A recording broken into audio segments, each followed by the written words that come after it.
अस्सलाम वालेकुम students. CS 304 का लेक्चर 3 स्टार्ट होता है। लास्ट 2 लेक्चर्स जो थे वो मैंने आपको हैंड आउट से कवर अप करवाए हैं। मैं खुद भी सेटिस्फाई नहीं थी कि हैंड आउट से आपको अच्छे से समझ आ रही है या नहीं, लेकिन एक बात है कि आपसे मैंने ओपिनियन भी ली थी, लेकिन आपने बोला था कि आपको हैंड आउट से ही करवाया जाए, तो इसलिए हैंड आउट से कंटिन्यू किए। एक स्टूडेंट का कमेंट आया कि वो उनको ज़्यादा अच्छी समझ नहीं आ रही। मैं यही चीज़ आपसे पूछना चाह रही थी, लेकिन आप लोग बताते नहीं हैं। आप लोग बता दिया करें, आपका ओपिनियन मैटर करता है। मैं लेक्चर बना रही हूँ, आपके लिए बना रही हूँ। अगर आपको समझ नहीं आती तो फिर मुझे बनाने की ज़रूरत ही नहीं है, या मुझे बनाना ही नहीं चाहिए। मतलब आप लोग के लिए बना रही हूँ, अगर आप लोग के लिए नहीं ठीक तो फिर आप मुझे बताएं। आपको चाहिए कि आप मुझे बताएं, और अगर आपको कहीं पे भी प्रॉब्लम हो आप मुझे बता दिया करें, मैं अपना वे चेंज कर लिया करूँगी। ठीक है, अब हम इसका लेक्चर 3 स्टार्ट करते हैं और स्लाइड से करेंगे। इंशाल्लाह आपको बहुत अच्छे से समझ आएगी, अगर आपको पहले 2 लेक्चर्स की अच्छी समझ नहीं आई तो भी। अब हम लेक्चर स्टार्ट करते हैं। सबसे पहले हम अपना फर्स्ट टॉपिक करते हैं एब्स्ट्रैक्शन। एब्स्ट्रैक्शन में हमारे पास क्या होता है? एब्स्ट्रैक्शन में फॉर एग्जांपल आप अपनी रियल लाइफ से अगर एग्जांपल लें, रियल लाइफ में आपके पास एक स्टूडेंट है। ठीक है, स्टूडेंट स्कूल में आया, उसने अपना एडमिशन करवाया। अब एडमिशन जब वो फॉर्म फिल करेगा तो उससे जस्ट इंफॉर्मेशन जो ली जाएगी वो उसका नेम, एज और मतलब कुछ बेसिक इन्फॉर्मेशन होगी। अब देखिए उसके फैमिली मेम्बर्स कितने हैं, उसकी हैबिट्स कितनी हैं, वो क्या क्या करता है, वो सुबह उठता है, ये करता है, मतलब सोने का उसकी टाइमिंग क्या है। बहुत ज़्यादा इन्फॉर्मेशन है उस स्टूडेंट के अबाउट। अगर आप सिर्फ एक पर्सन की बात करें तो उसके अबाउट बहुत ज़्यादा इन्फॉर्मेशन है, लेकिन हम क्या करते हैं, बहुत कम सी इन्फॉर्मेशन लेते हैं। इस चीज़ को हम क्या कहते हैं कि ये हम एब्स्ट्रैक्शन कर रहे हैं। मतलब इतनी ज़्यादा ह्यूज अमाउंट ऑफ इन्फॉर्मेशन में से हम जस्ट जो हमारे काम का डाटा होता है उसको क्या कर लेते हैं, सिंप्लीफाई कर लेते हैं। ठीक है, ये चीज़ आपकी क्या हो जाएगी, एब्स्ट्रैक्शन हो जाएगी। Abstraction is a way to cope with complexity. Complexity के साथ आप क्या करते हैं, डील करते हैं और इसको कम करते हैं। अब देखिए इतनी ज़्यादा इन्फॉर्मेशन थी, उसके साथ आपने डील किया, उसको कम किया और कितना कम कर दिया कि सिंपली आपने क्या की, and it is use to simplify things. आपने उसको क्या कर दिया, बहुत ही सिंपल एक फॉर्म बस आपने उसका कर दिया। मतलब एक फॉर्म पे उसकी सारी इन्फॉर्मेशन जो जो चाहिए वो आ जाएगी। क्लियर? अब जो इसका प्रिंसिपल है एब्स्ट्रैक्शन का वो भी यही कहता है कि आपने क्या करना है, capture only those details about an project that are relevant to current perspective. ठीक है, जस्ट आपने एक ऑब्जेक्ट के अबाउट, अब वो जो स्टूडेंट था वो ऑब्जेक्ट था, जस्ट आपने उस ऑब्जेक्ट के अबाउट वही डिटेल्स लेनी है जो आपकी क्या है, करंट पर्सपेक्टिव में क्या कर रही है, डील कर रही है या उससे रेलिवेंट है। अब यहाँ पे करंट पर्सपेक्टिव क्या था, वो स्कूल। ठीक है, उसको स्कूल को जितनी इंफॉर्मेशन चाहिए थी वो उसने उससे कलेक्ट की। बाकी इंफॉर्मेशन जो थी उसको क्या कर दिया, उसको निगलेक्ट कर दिया, उसको कंसीडर ही नहीं किया कि वो भी इंफॉर्मेशन हमने लेनी है। इसी तरह ही हमें डेटा दिया जाएगा और हमें मतलब बहुत ज़्यादा डेटा दिया गया होगा और हमने एब्स्ट्रैक्शन की अगर टेक्निक लगानी होगी तो हम क्या करेंगे, जस्ट जो ज़्यादा इंफॉर्मेशन होगी उसको निगलेक्ट कर देंगे, उसको मतलब उसको इग्नोर कर देंगे, और जस्ट जो मेन इंफॉर्मेशन होगी उसको कलेक्ट कर लेंगे। अब यहाँ पे एग्जाम्पल आप कंसिडर कर लें। अगर हम इस स्टेटमेंट को देखें, अगर जस्ट इस स्टेटमेंट को रीड आउट करें, Ali is a PhD student. ठीक है, अली हमारे पास PhD स्टूडेंट है एंड टीच BS स्टूडेंट्स।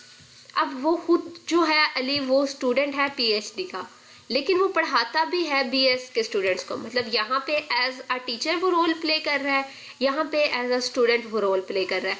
एक ही स्टेटमेंट में, एक ही सेंटेंस में आपको डबल मतलब जो ऑब्जेक्ट्स हैं वो दिए जा रहे हैं, और जो ऑब्जेक्ट है वो एक है, लेकिन उसका पर्सपेक्टिव क्या है, चेंज है। एक पर्सपेक्टिव ये है कि वो स्टूडेंट के तौर पे बिहेव कर रहा है, दूसरा क्या है, वो टीचर के तौर पे बिहेव कर रहा है। यहाँ पे यही बात लिखी हुई है कि एक वो टीचर के पर्सपेक्टिव से बिहेव करेगा और दूसरा उसका क्या पर्सपेक्टिव होगा, स्टूडेंट पर्सपेक्टिव होगा। अब अली की हमारे पास इंफॉर्मेशन हो सकती है, अली की क्या क्या हमारे पास इंफॉर्मेशन हो सकती है, अली के एट्रीब्यूट्स, उसका name, age, student roll number, study of year, CGPA, ये सारी चीज़ें। ठीक है, लेकिन अब इसमें से हम उसकी सारी इंफॉर्मेशन को सॉर्ट आउट करेंगे और जो इंफॉर्मेशन जब हम student as a student Ali को डील करेंगे तो हम एज अ स्टूडेंट उसके एट्रीब्यूट लिखेंगे। जब हम अली को एज अ टीचर डील करेंगे तो एज अ टीचर हम उसके वो एट्रीब्यूट्स लिखेंगे। ये सारे जो एट्रीब्यूट्स है ना, सारे हम उठा के मतलब एज इट इज़ हर पर्सपेक्टिव में नहीं लिख देंगे। पर्सपेक्टिव के अकॉर्डिंग हम देखेंगे कि जो हमें करंट एट्रीब्यूट्स चाहिए वो हमारे पास कौन कौन से। अब नेम है, नेम तो एज अ स्टूडेंट भी उसका आएगा और एज अ टीचर भी आएगा। ठीक है, ये दोनों पर्सपेक्टिव से उसका देखा जाएगा। तो यहाँ पे नेम क्या है, स्टूडेंट के पर्सपेक्टिव में भी आ गया और टीचर में भी आ गया। नेक्स्ट हमारे पास आएगी एज। एज अब उसकी देखी जाएगी स्टूडेंट में भी और देखी जाएगी टीचर में भी। या हो सकता है मतलब ऐसा आपके पास सिनेरियो हो कि आप उसकी एज को इग्नोर कर दो। अगर इग्नोर कर दो तो ठीक है, दोनों में नहीं देखी जाएगी। लेकिन अगर आप देखना चाहो उसकी एज को तो वो आपकी स्टूडेंट में भी आएगी और टीचर में भी आएगी। यहाँ पे ये भी रेड होगा। और उसके बाद आ जाता है आपका स्टूडेंट रोल नंबर। अब यहाँ पे स्पेसिफाइड है कि ये हमारे पास क्या है, स्टूडेंट का रोल नंबर है। स्टूडेंट का रोल नंबर है तो ऑब्वियसली इसके साथ हम तभी डील करेंगे जब हम स्टूडेंट पर्सपेक्टिव से उसे देखेंगे, स्टूडेंट रोल नंबर को। क्लियर? Year of study. अब ईयर ऑफ स्टडी का टीचर से तो कोई लेना देना नहीं है, स्टूडेंट से लेना देना है कि वो कौन से साल में पढ़ रहा है। तो ये आपका क्या आएगा, इधर स्टूडेंट्स पर्सपेक्टिव में आ जाएगा। उसके बाद है सीजीपीए। सीजीपीए भी स्टूडेंट्स का होता है, टीचर का तो सीजीपीए नहीं होता। मतलब टीचर तो टीच कर रहा होता है, उसके लिए सीजीपीए गेन करना या ना करना कोई मायने नहीं रखता। तो इससे सीजीपीए जो हमारे पास आएगा वो स्टूडेंट पर्सपेक्टिव में आएगा। नेक्स्ट आ जाता है उसका एम्प्लॉय आईडी। अब देखिए एम्प्लॉय आईडी, अब यहाँ पे वो क्या कर रहा है, एम्प्लॉय के तौर पे काम कर रहा है। तो जो एम्प्लॉय आईडी होगी वो जाएगी टीचर्स पर्सपेक्टिव में। ठीक है, इसको हम यहाँ पे डील करेंगे। उसके बाद उसकी डेजिग्नेशन। डेजिग्नेशन वो मतलब कौन सी पोस्ट पे है, तो ये भी स्टूडेंट का पर्सपेक्टिव नहीं, ये टीचर का पर्सपेक्टिव है और यहाँ पे ही आएगा। Next salary. सैलरी भी जब तक वो स्टूडेंट है उसका सैलरी से मतलब कोई कंसर्न नहीं है। लेकिन अगर हम उसे टीचर के पर्सपेक्टिव से देखें तो ऑब्वियसली उसकी सैलरी भी होगी, उसका सैलरी से कंसर्न होगा। ये सारे एट्रीब्यूट्स उसके तब आएंगे जब वो एज अ टीचर परफॉर्म करेगा रोल। और ये सारे एट्रीब्यूट्स जो रेड हैं ये इसके तब आएंगे जब वो as a student role perform करेगा। क्लियर? अब ये तो था कि हमारे पास थे अली के कुछ एट्रीब्यूट्स। अब हमारे पास अली के कुछ फंक्शंस भी हो सकते हैं, कुछ ऑपरेशंस भी या बिहेवियर भी, आप कुछ भी कह सकते हैं, हो सकते हैं। तो यहाँ पे हम कुछ उसके बिहेवियर देख लेते हैं। यहाँ पे ये हमारे पास बिहेवियर है, इनको भी हम क्या करते हैं, वन बाय वन स्टूडेंट और टीचर के तौर पे क्या कर लेते हैं, सेपरेट कर लेते हैं। ये स्टूडेंट का पर्सपेक्टिव है, आपको याद रहे, और ये क्या है हमारे पास, टीचर का पर्सपेक्टिव। स्टडी है, ठीक है, स्टडी कर रहा है, स्टूडेंट कर रहा है, तो ये स्टूडेंट के पर्सपेक्टिव में चला जाएगा। Develop exams. अब देखें डेवलप एग्जाम्स करने हैं मतलब उसने एग्जाम्स को बनाना है। ठीक है, जब एग्जाम को बनाएगा तो वो क्या होगा, टीचर होगा। ये एज अ टीचर ही वो एग्जाम्स को बना सकता है। तो ये आपका यहाँ पे आ जाएगा रोल डेवलप एग्जाम टीचर के पर्सपेक्टिव में। नेक्स्ट है गिव एग्जाम्स। अब वो एग्जाम दे रहा है तो ऑब्वियसली स्टूडेंट एग्जाम देगा। ठीक है, नेक्स्ट होगा टेक एग्जाम, मतलब एग्जाम ले रहा है तो वो भी क्या होगा, टीचर होगा। टीचर एग्जाम लेता है अपने स्टूडेंट से। प्ले स्पोर्ट्स, अब वो स्पोर्ट्स खेल रहा है तो स्टूडेंट स्पोर्ट्स खेलता है, टीचर तो नहीं खेलता। ठीक है, मतलब या उसकी जो प्ले स्पोर्ट्स में हम उसको देखेंगे कि उसकी स्पोर्ट्स कैसी है, अच्छी है या नहीं अच्छी, या वो उसका जो एकेडमिक लेवल है उस पर इफेक्ट हो रही है या नहीं हो रही। तो ये सारी चीज़ें हम स्टूडेंट्स की कंसीडर करेंगे, टीचर की कंसीडर नहीं करेंगे। टीचर स्पोर्ट्स खेलता है या नहीं खेलता उसका हमारे से कोई कंसर्न नहीं है। ठीक है, अब ईट है, ईट ऑब्वियसली दोनों में आएगा, स्टूडेंट भी ईट कर रहा है, टीचर भी ईट कर रहा है, ये आपके कॉमन फंक्शन है। ठीक है, ये दोनों में आएंगे। उसके बाद है आपका डिलीवर लेक्चर, लेक्चर डिलीवर कर रहा है तो आपका जो टीचर है वो लेक्चर डिलीवर करता है तो ये टीचर में आ जाएगा। वर्क, ये भी दोनों में आएगा। अगर आप दोनों में लिखना चाहें तो लिखते, ना लिखना चाहें तो बेशक ना लिखें। ठीक है, आप नोट करें एक चीज़ है, ये जो हम कॉमन आते हैं ना दोनों में, वो यहाँ पे हम इनको ब्लैक में लिखा है कि मतलब ये चीज़ें क्या है, ये दोनों में कॉमन है। वॉक भी दोनों में क्या है, दोनों में कॉमन है। अब इसको अगर हम नेक्स्ट देखें तो नेक्स्ट हमारे पास क्या आएगा, नेक्स्ट एक और एब्स्ट्रैक्शन की हमें एग्जांपल दी हुई है और इसको क्या बताया हुआ है, कार की। A car can be viewed with different perspective. इसको भी, एक कार को भी हम क्या है, कार हमारे पास ऑब्जेक्ट है, इसको हम डिफरेंट पर्सपेक्टिव से देख सकते हैं। अगर इंजीनियर के पॉइंट ऑफ व्यू से देखेंगे तो हमारे पास कार इस शेप में होगी। ठीक है, इंजीनियर आर्किटेक्ट कर रहा है, उसको बना रहा है तो उसके अकॉर्डिंग ये होगी। अब ड्राइवर है, उसने तो गाड़ी चलानी है, उसको कंसर्न नहीं है वो जैसी भी हो। ठीक है, तो ड्राइवर क्या देखेगा, उसका फ्रंट एंड देखेगा, बैक एंड पे क्या काम हो रहा है वो उसका कोई उससे लेना देना नहीं है। क्लियर? ये हमारे पास था कि हम ऑब्जेक्ट्स को दो तरह से या मल्टीपल वेज से देख सकते हैं एब्स्ट्रैक्शन में। और यहाँ पे हमारे पास क्या है, एब्स्ट्रैक्शन के हमारे पास कुछ एडवांटेजेस आ जाते हैं कि एब्स्ट्रैक्शन हमारे पास क्या क्या हमें बेनिफिट्स प्रोवाइड करती है। It helps us understanding and solving a problem using object oriented approach. Obviously हम इससे क्या करते हैं, अपने प्रॉब्लम को अच्छे से अंडरस्टैंड करते हैं और सॉल्व कर लेते हैं और हम एग्जैक्ट प्रॉब्लम पे ही रहते हैं। हम आगे पीछे जो है वो डिट्रैक्ट जो है वो नहीं कर जाते। ठीक है। इसका क्यों नहीं हम कर जाते, क्योंकि ये क्या करते हैं, हमारे से एक्स्ट्रा इन्फॉर्मेशन, जितनी भी इररेलेवेंट इन्फॉर्मेशन होती है हमारे ऑब्जेक्ट के अबाउट, वो क्या करती है, हाइड कर देती है, वो हम लेते ही नहीं है। जस्ट हम इसमें काम की इन्फॉर्मेशन लेते हैं, तो इसलिए हमें क्या करता है, प्रॉब्लम फ़ौरन जल्दी अंडरस्टैंड हो जाती है और अच्छे से अंडरस्टैंड हो जाती है, और फिर जब प्रॉब्लम अंडरस्टैंड हो जाए तो हम उसका सोल्यूशन भी अच्छे से फाइंड कर सकते हैं, ठीक है। यहाँ पे ये हमारे पास एब्स्ट्रैक्शन का जो है वो बिग एडवांटेज है। उसके बाद हम क्या करते हैं, हम फोकस अपना रखते हैं, जो मेन फोकस होता है सिंगल पर्सपेक्टिव पे। जिस पर्सपेक्टिव के अकॉर्डिंग ऑब्जेक्ट बिहेव कर रहा है, मतलब करंट पर्सपेक्टिव पे हम अपना फोकस रखते हैं। और जब हम करंट पर्सपेक्टिव पे अपना फोकस रखते हैं तो ऑब्वियसली दूसरे जितने भी पर्सपेक्टिव होते हैं हम उन पे फोकस नहीं करते, और वो हमारे क्या हो जाते हैं, निगलेक्ट हो जाते हैं। इससे हमें क्या होता है, फ्रीडम टू चेंज इम्प्लीमेंटेशन, हम इजीली क्या कर सकते हैं, इम्प्लीमेंटेशन कर सकते हैं अपने करंट पर्सपेक्टिव के पॉइंट ऑफ व्यू से। और जैसे हम इनकैप्सुलेशन में इंफॉर्मेशन को हाइड कर देते थे, एब्स्ट्रैक्शन में भी हम क्या करते हैं, जो एक्स्ट्रा इररेलेवेंट हमारे पास होती है इंफॉर्मेशन, हम उसको क्या कर देते हैं, हाइड कर देते हैं। यानी कि दोनों का आप कह सकते हैं कि जो फिनोमेना है या जो बैकेंड है वो तकरीबन दोनों का सेम है, या आपका जो कॉन्सेप्ट है वो मिलता जुलता है, ठीक है। नेक्स्ट हमारे पास आ जाता है क्लास। क्लासेस हमारे पास क्या है, मोस्ट इंपॉर्टेंट टॉपिक है ऊप का। ऊप आपकी जो है वो सारी की सारी आपकी क्लास पे बेस करती है। अगर आपको ये समझ आएगा जाएगा क्लास है कैसे, बनती कैसे, तो फिर तो कोई प्रॉब्लम ही नहीं है, मतलब आप समझ लें आपको ऊप तकरीबन आ ही गई है, ठीक है। अब हमारे पास क्लास क्या होती है, हर ऑब्जेक्ट जो भी हमारे पास होता है उसकी एक क्लास होती है। स्टूडेंट ऑब्जेक्ट है, ठीक है, एक सेपरेट ऑब्जेक्ट है, इसकी एक सेपरेट क्लास है। टीचर ऑब्जेक्ट है, इसकी एक क्लास है, ठीक है। आप कह रहे हैं एक चेयर है, वो एक सेपरेट क्लास। यानी कि हमारे पास कोई भी ऑब्जेक्ट है, ठीक है, वो कोई कंपनी भी हो सकती है, कोई कंपनी है वो भी हमारे पास क्लास होगी, ठीक है। जो चीज़ हमारे पास ऑब्जेक्ट्स होंगी वही चीज़ें हमारे पास क्या होंगी, क्लासेस होंगी। और ऑब्जेक्ट्स की तीन तरह से हम इसको आइडेंटिफाई कर सकते हैं कि हमारे पास जो ऑब्जेक्ट है वो क्या चीज़ है। ये फर्स्ट लेक्चर में आपको कवर अप करवाया हुआ है, ठीक है।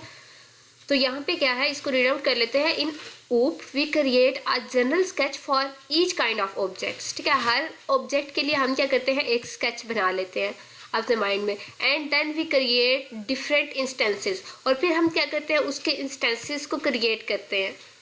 Using this sketch we call this sketch और प्रोटोटाइप और मैप एज क्लास। अब जो हमारे पास वो स्केच होगा जो हमने यहाँ पे बनाया था, हम उसको क्या कहेंगे कि ये हमारे पास क्या है, ये हमारे पास ऑब्जेक्ट है, सॉरी ये हमारे पास क्या है, ये हमारे पास क्लास है। ये जो स्केच हमने बनाया था ऑब्जेक्ट का, ये हमारे पास क्लास है, ठीक है।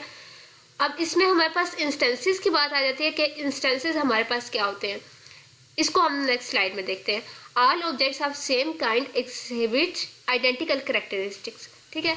अब वो क्या कहते हैं कि जो हमारे पास सेम काइंड के ऑब्जेक्ट्स होते हैं उनकी कैरेक्टरिस्टिक्स क्या होती हैं, आइडेंटिकल होती हैं। However they have data of their own, उनके पास डेटा जो है वो अपना डिफरेंट होता है। अब देखें स्कूल की अगर हम बात करें उसमें हम स्टूडेंट लेते हैं, स्टूडेंट हमारे पास क्या है, ऑब्जेक्ट है, ठीक है।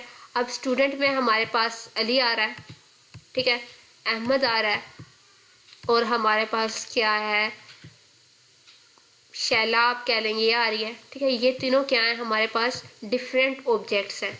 ये खुद भी तो ऑब्जेक्ट्स है ना, डिफरेंट। अब ये हमारे पास क्या है, तीन ये क्लासेस है, एक ये क्लास है स्टूडेंट की। तो अब ये हम ये नहीं कहेंगे कि स्टूडेंट हमारी क्लास नहीं है, स्टूडेंट भी क्लास है, अली भी क्लास है, अहमद भी क्लास है, और ये शैला भी क्लास है, ठीक है। लेकिन अगर हम स्टूडेंट की बात करें तो कुछ इन्फॉर्मेशन ऐसी है जो इनमें आइडेंटिकल है। वो क्या होगा, इनका नेम, एज और इनकी क्लास। ये तीनों चीज़ें तो इनमें कॉमन होंगी ना, मतलब ये तीनों चीज़ें हमें इन तीनों में लिखनी ही होंगी, मतलब इनका अपना अपना डाटा होगा। लेकिन जो इनकी वैल्यूज़ होंगी वो इसकी अपनी होगी, इसकी अलग होगी, इसकी अलग होगी। और हो सकता है कि अली की एज 18 ईयर्स हो और अहमद की भी 18 ईयर हो, मतलब आइडेंटिकल भी हो सकते हैं। लेकिन ये जो चीज़ें हैं यहाँ पे, ये जो बात हुई है वो ये है कि ये चीज़ें हमारी सेम होंगी तीनों में, लेकिन जो डाटा होगा वो इनका अपना होगा, सेपरेट होगा। डाटा भी सेम हो सकता है लेकिन मोस्टली डाटा जो होता है वो क्या होता है, वो सेपरेट ही होता है। अब नेक्स्ट हम देखते हैं इसकी एग्जाम्पल, क्लासेस की एग्जाम्पल। अगर हम इसको कंसिडर करें, अब ये हमारे पास तीन ऑब्जेक्ट्स हैं, Ali, Anam, Sohail. Ali studies mathematics, Anam studies physics और सोहेल केमिस्ट्री, ठीक है। तीन ऑब्जेक्ट्स हैं, तीनों क्या है, डिफरेंट सब्जेक्ट्स स्टडी कर रहे हैं। अब इनमें से हर एक क्या है, हमारे पास स्टडीज़ कर रहे हैं, तो ऑब्वियसली ये स्टूडेंट है। अब ये तीनों स्टूडेंट हैं, ठीक है। अब स्टूडेंट हमारे पास होगी क्लास, ठीक है, ये हमारे पास है मेन क्लास।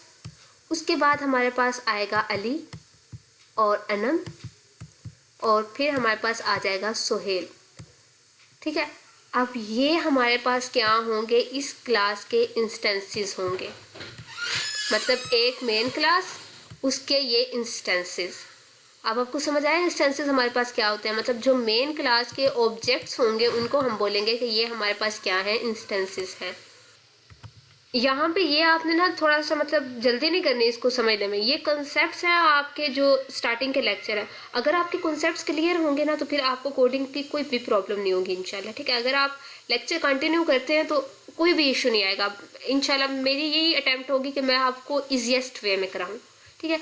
तो ये हमारी मेन क्लास बनी स्टूडेंट की, उसके आगे से 3 ऑब्जेक्ट्स बने, जैसे मैंने आपको लास्ट स्लाइड में भी बताया था इधर बना के कि एक स्टूडेंट है, उसके आगे से 3 है।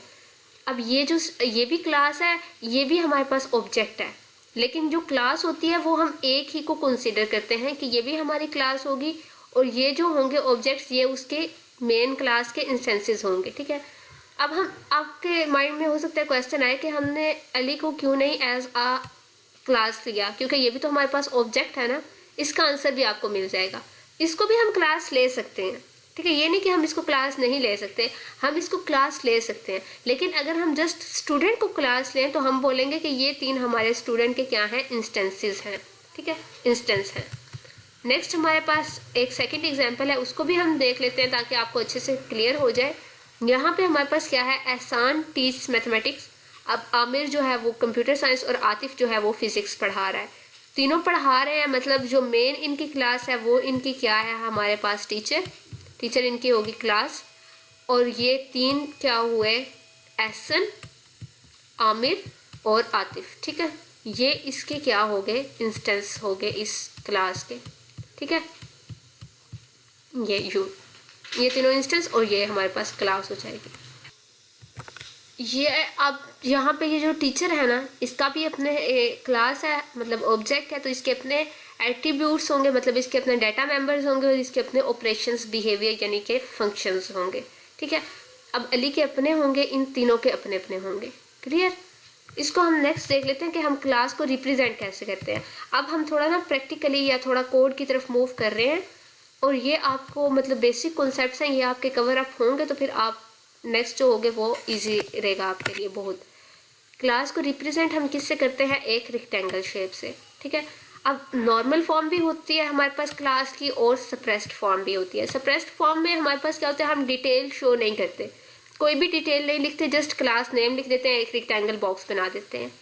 अब इसमें हमने क्या किया, एक रेक्टेंगल बनाई, यहाँ पे क्लास नेम आया, यहाँ पे एट्रीब्यूट्स, यहाँ पे ऑपरेशंस, ये हमारे पास नॉर्मल फॉर्म है, ठीक है। हर क्लास के अपने एट्रीब्यूट्स और अपने ऑपरेशंस होंगे, लेकिन सप्रेस्ड फॉर्म में हम क्या करते हैं, सिंपल क्लास का नेम लिख देते हैं।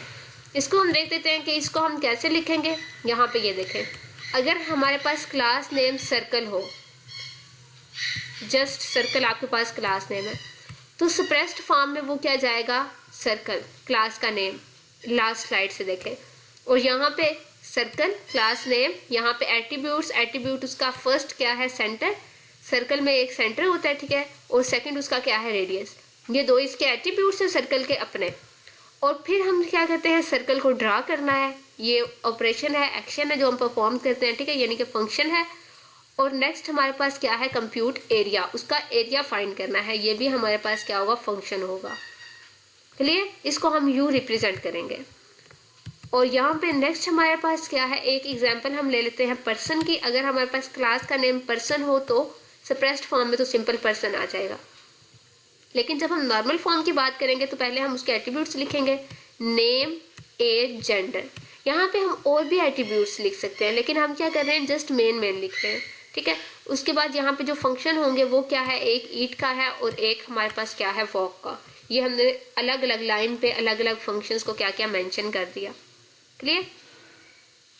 और नेक्स्ट हमारे पास रिप्रेजेंटेशन के बाद जो चीज़ आती है वो है हमारे पास इनहेरिटेंस, नेक्स्ट टॉपिक, ठीक है। क्लासेस यहाँ पे ख़त्म होती हैं, एंड होती हैं, नेक्स्ट हमारे पास जो टॉपिक है वो हमारा 3.3 यानी कि इनहेरिटेंस स्टार्ट होता है। इनहेरिटेंस अब हमारे पास क्या है, इनहेरिटेंस का बेसिक मतलब क्या होता है, विरासत। ठीक है, तो आप इसी तरह ही कंसीडर कर लें कि यहाँ पे जो हमारे पास ऊप में ना, ये भी विरासत ही होती है, यानी कि एक टाइप की। विरासत में क्या होता है, एक एंसेस्टर होता है, उसके आगे चाइल्ड होते हैं, 2 हैं 3 हैं, कोई भी चाइल्ड है। ठीक है, अब ये जो चाइल्ड है ये आपके फादर है और उनके भी आगे से क्या है, उनके भी आगे से चाइल्ड है। ये चेन यूँ चलती है इनमें, और फिर ये, और फिर ये। इसको ही हम कहते हैं ना कि ये हमारी क्या है, इनहेरिटेंस है, या हम इनसे इनहेरिट हुए हैं, हम इनसे चलते आ रहे हैं। ठीक है, हमारे मतलब अबाउदाद ये थे। तो अब ये सारा फिनोमेना जो है ये ऊप में भी हमारे पास यही सिंपल ये फिनोमेना जो होगा अप्लाई होगा। यहाँ पे हम एग्जाम्पल ले लेते हैं। एग्जाम्पल हमारे पास वही जो अभी हम पीछे देख के आए हैं।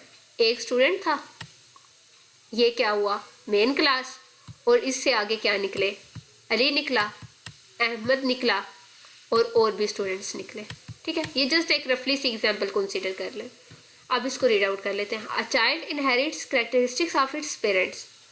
और यहाँ पे एक बात मैं आपको बताना भूल गई। अब ये जो था, ठीक है, आपके जो ग्रैंडफादर थे उनकी कुछ कैरेक्टरिस्टिक्स ऐसी हो सकती हैं जो आपके पेरेंट्स में आई हों।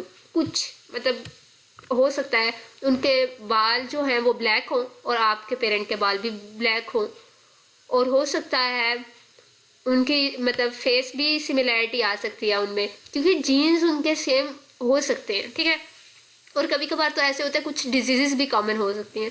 मतलब आप कह सकते हैं कि जो उनका चाइल्ड है उनकी कुछ ऐसी कैरेक्टरिस्टिक्स हैं जो उनमें क्या है वो अपने पेरेंट्स से ले रहा है। अब आप जो है आपके पास भी कुछ ऐसी कैरेक्टरिस्टिक्स होंगी, कुछ आपकी ऐसी आदत होंगी जो आपके क्या है पेरेंट्स से आ रही है। आपकी बाल, हाइट, कोई भी चीज़ हो सकती है, मतलब आपकी कोई आदत भी हो सकती है जो आपके पेरेंट्स से आपको मिली हो। तो ये इसको हम क्या कहते हैं कि हमें कुछ ऐसी कैरेक्टरिस्टिक्स होती हैं जो बाय बर्थ मिलती हैं हमें। मतलब हो सकता है कि आपके पेरेंट में क्या हो, इंटेलिजेंस लेवल उनका हाई हो, और हो सकता है आपका भी इंटेलिजेंस लेवल हाई हो। अब ये जो आप कहते हैं हम बहुत ज़्यादा इंटेलिजेंट हैं, हम अपने पेरेंट्स से ज़्यादा इंटेलिजेंट हैं, पेरेंट्स से आप ज़्यादा नहीं होते। आपको वो जो इंटेलिजेंस लेवल मिला होता है वो अपने पेरेंट्स से ही मिला होता है। ठीक है, और पेरेंट्स से मिला होता है, फिर वो इन्हेंस हो जाता है क्योंकि वो अपडेट हो जाता है। अब देखिए आपके पेरेंट ओल्ड थे, अब आप क्या हैं, न्यू है, तो अब आप अपडेट है ना, तो आप में क्या होगी, वो इन्हेंसमेंट हो जाती है। ठीक है, तो इसको हम क्या कहते हैं कि कुछ कैरेक्टरिस्टिक्स जो हैं वो हम क्या होते हैं अपने पेरेंट्स से ले रहे होते हैं। अब यहाँ पे ये जो इसने बात लिखी है ये भी यही है, a child inherits characteristics of its parents. Parents से अपने जो चाइल्ड है वो अपने पेरेंट्स की कैरेक्टरिस्टिक्स को लेता है, बिसाइड्स इनहेरिटेड कैरेक्टरिस्टिक्स। अब वो कहते हैं कि जस्ट ये बात नहीं है कि जो चाइल्ड में सारी की सारी कैरेक्टरिस्टिक्स आती हैं वो उसके पेरेंट की होती है। नहीं, हो सकता है कुछ कैरेक्टरिस्टिक्स उसके पेरेंट्स की हो और कुछ उसकी अपनी हो। May have its own unique characteristics. ठीक है, उसके पास अपनी यूनिक कैरेक्टरिस्टिक्स भी हो सकती है चाइल्ड के पास। अब यही बात है ना, मैंने आपको यहीं पे यही बताया कि कुछ कैरेक्टरिस्टिक्स हो सकता है आपके पेरेंट्स की हो, बाकी आपकी अपनी होती हैं। ठीक है, यहाँ पे भी यही बात है कि एक चाइल्ड जो है उसकी कैरेक्टरिस्टिक्स अपने पेरेंट्स से आ सकती हैं, ये नहीं कि ज़रूरी आएंगी। हो सकता है अब ये जो चाइल्ड है इसके पास अपने पेरेंट की एक भी कैरेक्टरिस्टिक ना हो, ये भी पॉसिबिलिटी है, और इसके पास 3-4 तो पेरेंट की हो, 2-3 इसकी अपनी हो। और हो सकता है ये जो चाइल्ड है इसके पास 3-4 इसके पेरेंट्स की हो, इसकी अपनी बिल्कुल भी ना हो। ठीक है, पॉसिबिलिटी है, हर तरह की पॉसिबिलिटी है। हो सकता है कि पेरेंट की हो सकता है ना हो, और हो सकता है उसकी अपनी भी हो और ना हो। ठीक है, इसको वाइस वर्सा करके मतलब कम्बिनेशन इसका आपने कर लेना है। तो बात जस्ट इतनी है, कुछ कैरेक्टरिस्टिक्स आपके पेरेंट की हो सकती है, कुछ चाइल्ड के पास अपनी भी हो सकती है। ठीक है, अब वो क्या कह रहा है, इफ आ क्लास बी, अब हमारे पास क्लास बी है। ठीक है, आप देखें जो क्लास का नेम है वो हमेशा हम क्या करते हैं कैपिटल लेटर से स्टार्ट करते हैं। Inherits from class A. अब क्लास बी क्लास ए से इनहेरिट हुई, मतलब क्लास ए थी हमारे पास ये, उससे इनहेरिट जो क्लास हुई वो क्या थी, B. It contains all the characteristics of class A. अब इसमें क्या है, सारी की सारी वही कैरेक्टरिस्टिक्स हैं जो ए की थी। ठीक है, इसने क्या की, अपनी सारी कैरेक्टरिस्टिक्स ले ली, मतलब information structure, behaviour, each and everything इसके पास क्या था, अपने पेरेंट्स का था। और अगर हम ऊप के अकॉर्डिंग बात करें तो इसमें क्या थे, डाटा मेंबर्स भी इसके सारे अपने पेरेंट वाले थे, और जो इसके पास फंक्शंस थे यानी कि जो बिहेवियर या ऑपरेशंस थे वो भी क्या थे, इसके पेरेंट के थे। तो ये सारी कैरेक्टरिस्टिक्स क्या हुई, इसकी पेरेंट की हुई। अब नेक्स्ट हमारे पास क्या है, the parent class is called base class. Parent class ये जो होगी ए, इसको हम कहेंगे कि ये हमारे पास बेस क्लास है, और जो चाइल्ड क्लास होगी इसको हम कहेंगे कि ये हमारे पास क्या है, ये हमारे पास ड्राइव्ड क्लास है। क्लियर।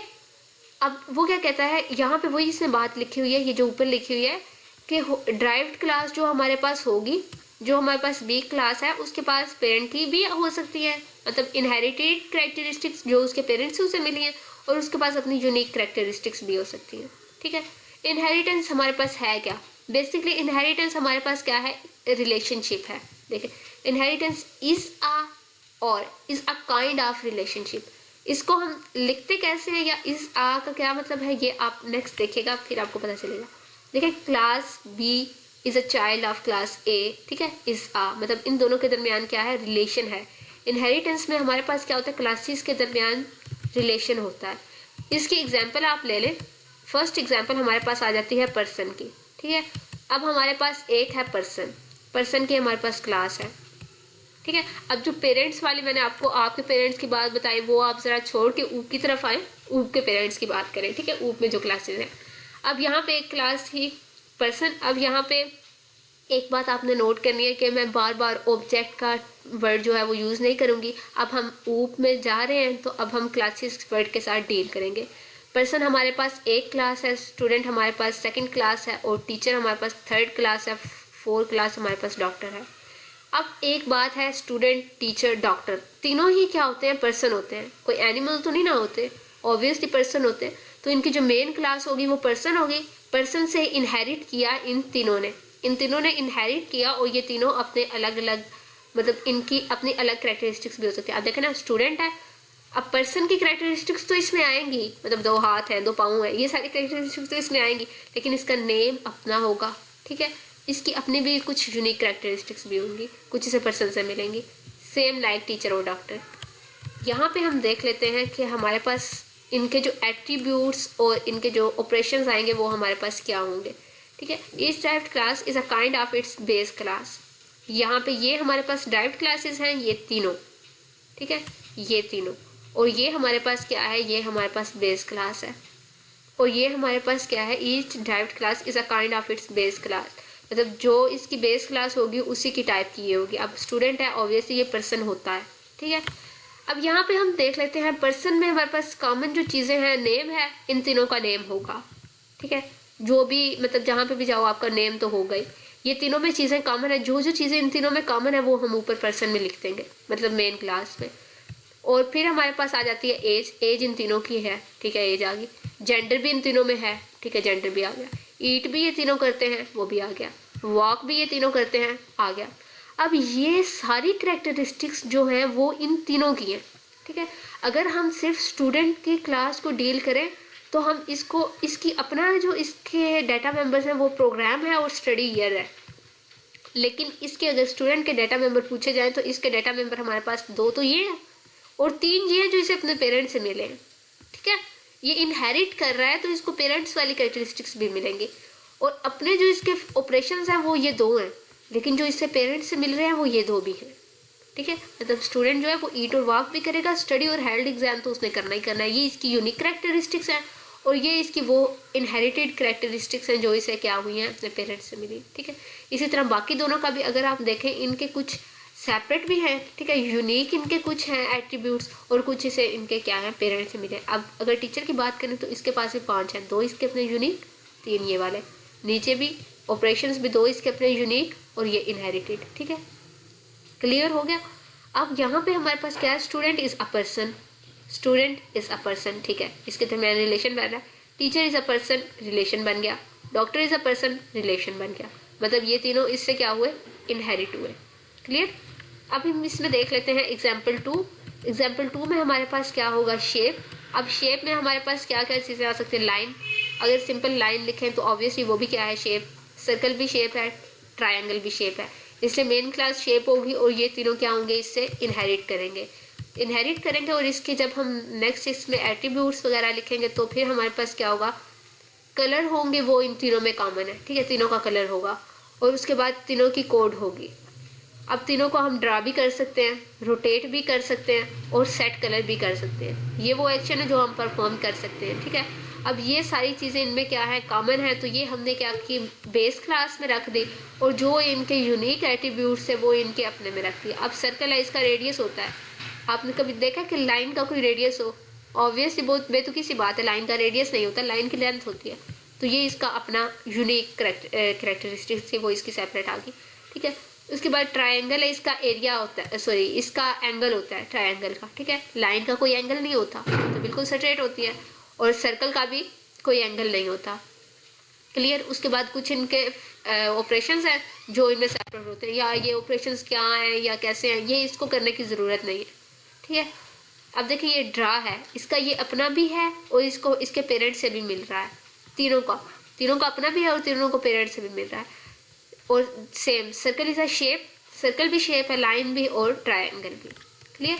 ये हमारे पास थी एग्जाम्पल 2, हमारी ये भी डन होगी इनहेरिटेंस की। अब लास्ट में हमारे पास आ जाते हैं इनहेरिटेंस के बेनिफिट्स, कि हमारे पास इनहेरिटेंस का बेनिफिट क्या क्या है।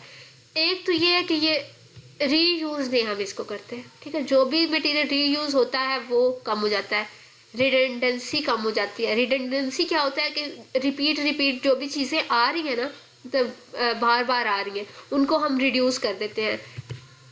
ये देखें, जो हमारे पास यहाँ पे था, यहाँ पे हमारे पास क्या था, यहाँ पे हमारे पास आना था कलर कोड, ठीक है, कलर कोड, इसमें भी आना था कलर कोड। अब ये सारी चीज़ें क्या है, रिडंडेंसी है, यहाँ पे रिडंडेंट है, रिपीट हो रही है। हमने इसको क्या की, रिडंडेंसी को रिड्यूस कर दिया, और ये हमने इसको जब रिड्यूस किया तो हमने इनको 3 जगह पे लिखने के बजाय एक मेन क्लास में लिख दिया और उसके 2 एट्रीब्यूट्स कर दिए, ठीक है। एक बात याद रखनी है, जो क्लासेस में कॉमन चीज़ें होंगी ड्राइव्ड क्लासेस में, वही उसकी बेस क्लास में यानी उसके पेरेंट क्लास में जाएंगी, क्लियर। आप इसको पेरेंट भी कह सकते हैं, बेस क्लास भी कह सकते हैं, आपकी मर्जी जो मर्जी करे। उसके बाद क्या है, इंक्रीज्ड मेंटेनेबिलिटी, मेंटेनेबिलिटी को इंक्रीज करता है, मतलब हर एक की इंफॉर्मेशन उसमें सेपरेट रखता है, उसकी मिक्सअप नहीं करता, क्लियर।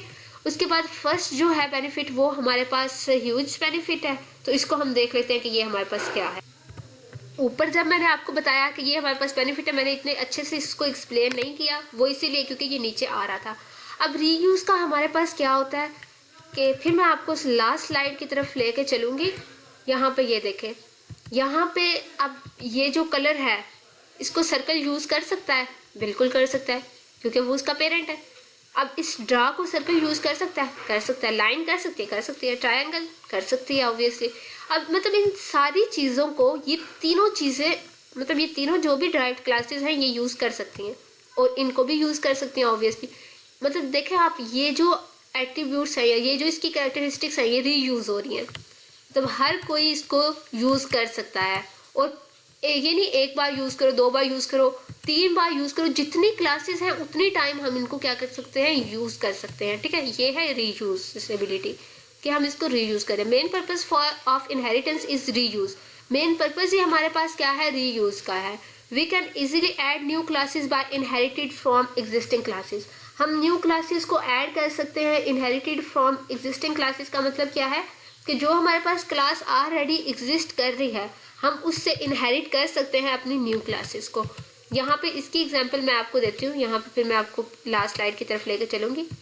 अब यहाँ पे देखें, सर्कल है, इसको बल्कि इससे लास्ट एग्जांपल को देख लेते हैं, यहाँ पे ये चीज़, ठीक है। अब अगर हम देखें, अली है वो एक सेपरेट क्लास है, ठीक है, आलिया है वो एक सेपरेट क्लास है। अब हम यहाँ पे ये नहीं, हमारे पास न्यू क्लासेस आ गई हैं, अब हम इन न्यू क्लासेस को इनहेरिट कर सकते हैं स्टूडेंट से, क्योंकि दोनों क्या है, हमारे पास स्टूडेंट है। अब ये देखें, पर्सन का चाइल्ड स्टूडेंट और ये दोनों, और स्टूडेंट का चाइल्ड ये दोनों। अब स्टूडेंट में वो करैक्टरिस्टिक्स होंगी जो पर्सन की हैं, और कुछ इसकी अपनी भी होंगी, और इसमें वो करैक्टरिस्टिक्स होंगी जो स्टूडेंट की हैं, और वो भी होंगी जो उसके पेरेंट की हैं, क्लियर। मतलब ये इस तरह चेंज चलेगी, इनहेरिटेड आ रही है। और कोई भी क्लास आप न्यू क्रिएट कर सकते हो पिछली क्लास से रिलेट करके, ठीक है, एग्जिस्टिंग क्लास से इनहेरिट करके आप न्यू क्लास ऐड कर सकते हो इसीलिए। नेक्स्ट क्या है हमारे पास, select an existing class closer to the desired functionality, create a new class. अब इसका क्या है, इसका मैं आपको बता देती हूँ। स्टूडेंट था हमारे पास लास्ट क्लास, ठीक है, उसका हमारे पास अली आया, अली को हमने क्या कर दिया, स्टूडेंट से रिलेट कर दिया। ये हमारे पास न्यू क्लास ऐड हमने कर दी, ये हमारे पास एग्जिस्टिंग क्लास थी, इससे हमने इनहेरिट कर दिया, ठीक है। फर्स्ट पॉइंट हो गया कंप्लीट। अब है select an existing class closer to desired functionality. अब नेक्स्ट आई हमारे पास आलिया, ये हमारे पास क्लास थी, हमने इसको अपनी क्लासेस में मैनेज करना था। अब हम देखेंगे कि आलिया हमारे पास क्या है, इसकी फंक्शनैलिटी हमारे पास किससे रिलेट कर रही है। यहाँ पे एक स्टूडेंट है, एक टीचर है, दो क्लासेस है, इन दोनों से किससे रिलेट कर रही है। यहाँ पे होगा आलिया स्टडीज समथिंग, ठीक है। स्टडीज मतलब वो स्टूडेंट है, उसकी फंक्शनैलिटी किससे रिलेट कर रही है, स्टूडेंट से, तो हम आलिया को ऐड कर देंगे स्टूडेंट वाली क्लास में, ठीक है। इससे इनहेरिट करके हम आलिया की न्यू क्लास बना देंगे। अब क्या है, create a new class create की इसकी and inherit it from the selected class. इसको उस सिलेक्टेड क्लास से क्या कर दिया, इनहेरिट कर दिया। ऐड टू और मॉडिफाई द इनहेरिटेड फंक्शनैलिटी। अब हम इसकी इनहेरिटेड जो फंक्शनैलिटी होगी, इसमें सारी की सारी जो स्टूडेंट की फंक्शनैलिटी आई है उसको हम ऐड भी कर सकते हैं, चेंज भी कर सकते हैं। मतलब ये नहीं है इसमें नेम और एज है बस, और इसमें भी हमने बस नेम और एज लेना, हम इसमें जेंडर भी ले सकते हैं, ठीक है, उसका हम और क्लास नेम भी ले सकते हैं। मतलब इसमें हम मज़ीद चीज़ें खुद से ऐड कर सकते हैं। सेम ऑपरेशंस जब हम की बात करेंगे तो ऑपरेशंस में भी हम मज़ीद चीज़ें इसमें क्या करेंगे, ऐड कर सकते हैं, ठीक है। स्टूडेंट्स, आई होप सो कि आपको ये लेक्चर बहुत अच्छे से समझ आया होगा, क्योंकि आई ट्राइड माई बेस्ट। और आपने मुझे ज़रूर अपना ओपिनियन देना है कि हम स्लाइड से ही कंटिन्यू रखें या फिर दोबारा हम हैंड आउट्स की तरफ शफल करें, क्योंकि हैंड आउट्स वाला काम जो है ना वो मुझे भी थोड़ा बोरिंग लगता है, और मे भी आपको भी लगता हो। अगर आपको भी लगता है तो फिर बता दें, फिर हमारी केमिस्ट्री मैच हो जाएगी और हम इजीली क्या करेंगे, स्लाइड से अपना कंटिन्यू करेंगे। Thank you very much. अल्लाह हाफिज़।